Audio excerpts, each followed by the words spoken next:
My name is Christina. I'm presenting CSL Global Headquarters on behalf of all the teams. Some of my team's here, so kudos to them.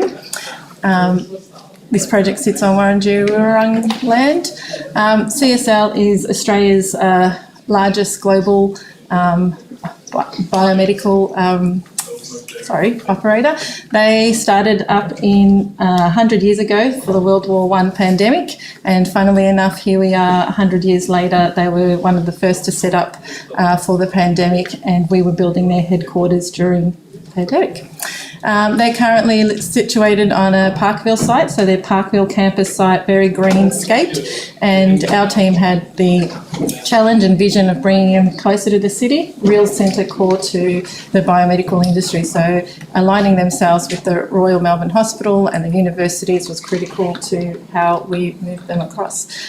Our team was fortunate enough to deliver the building and the interiors. The building was customised to CSL's requirements on Elizabeth Street, such a critical brand and identity for who CSL is. Most people asked me who CSL was, and they used to think it was CSR, but in actual fact, not. So now they have a front door on Elizabeth Street that's opened up to their partnerships and brands and community in a way that they've never had before.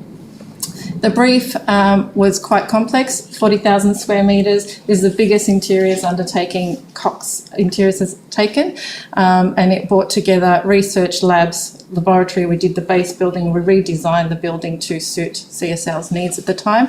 There were some integral concepts that came very early on, and I would say are still showcased now. So the 5 that you see on the side there, the 3 top ones being the most important, an integrated precinct showcasing CSL and this vertical green connection.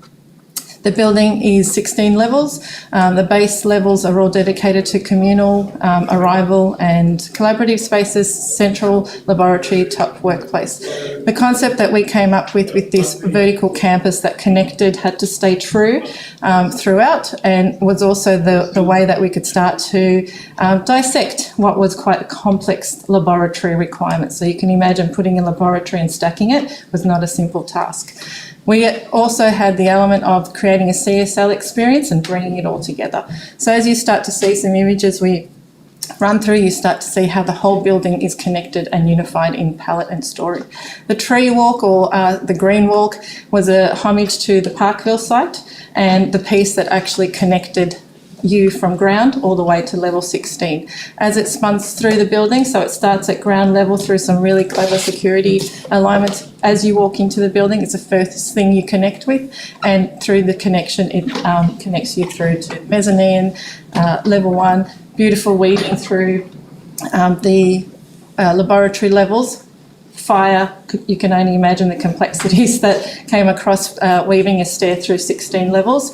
But the beauty of some of this is the innovation which I think we pushed and created about transparency into laboratories. This has never been done before to this extent, where you come in, you don't have to gown up, but you can showcase the inner workings of a laboratory.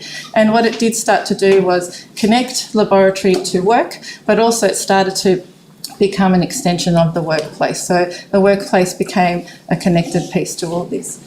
We had some challenges as far as couldn't take up too much void space, that's net lettable area. So we came up with some clever ideas about how we can connect multiple floors. And the moving and shifting and introducing mezzanines allowed us to introduce some really clever spaces within. And those mezzanines became meeting pods or quiet spot pods or libraries, and they were always connected through the breakout spaces, so it became a communal space connected through. And you can start to see the palette that came through.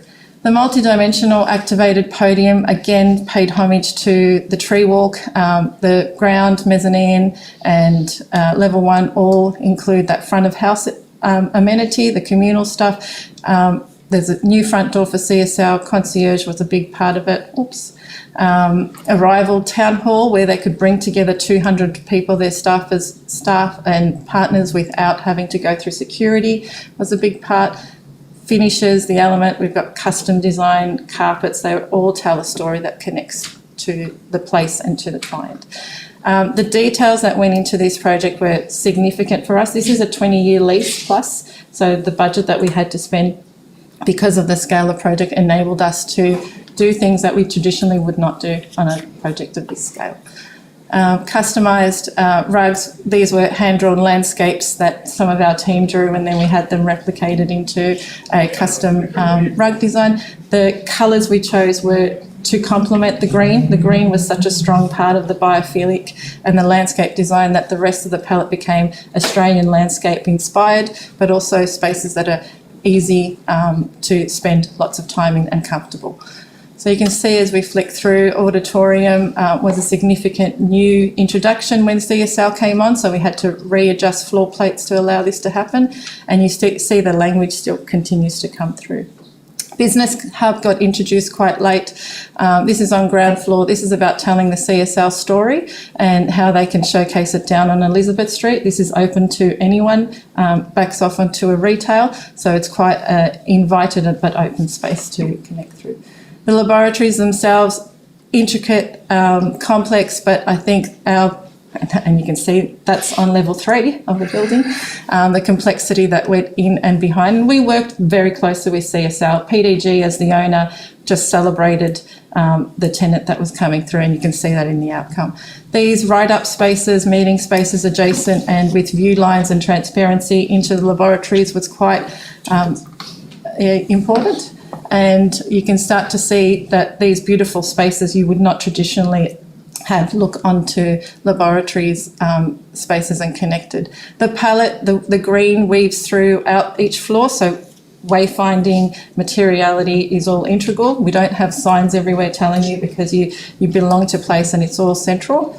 And then we've got the work floors, and the work floors was, again, the planning really clear, the same circulation that connects you north to south is always there as you arrive out of the lift lobbies, and then all the spaces were somewhat gridded in the same format on every single floor, so it allowed it that connection in place. And you start to see these central hubs areas that have that connection with the green walk, and the ceiling represents that in ceiling and wall and finishes, then complemented by warm spaces that also have different amenities and different requirements. So some areas are more library meeting, some are more kitchen and breakout and eating. The work zone itself has quite open spaces, but also a lot of meeting room requirements and offices that supports hybrid working. But you can see all of these additional anti-spaces that really support that. And then even things like your tea point, which is all abilities accessible, was really important. That happens to every single kitchen.